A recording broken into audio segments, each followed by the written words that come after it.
ครับเออครับยอดครับเห็นไหมครับดูกองกัดอะไรครับยอดจริงๆตามมาตั้งหลายทีครับดู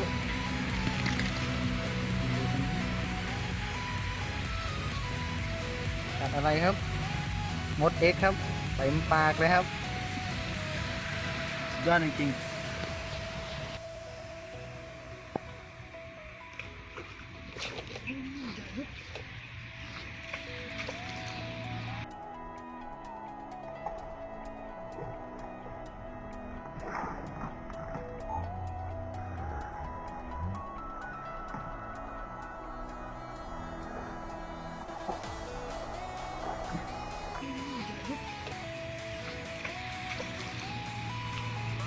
เลยครับโอ้ยใหญ่มากเลย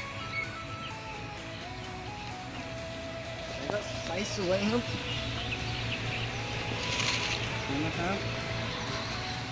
มดเอ็กเหมือนเดิมครับอ้วนมากครับตัวนี้นี่ครับมดเอ็กครับยอดจริงๆ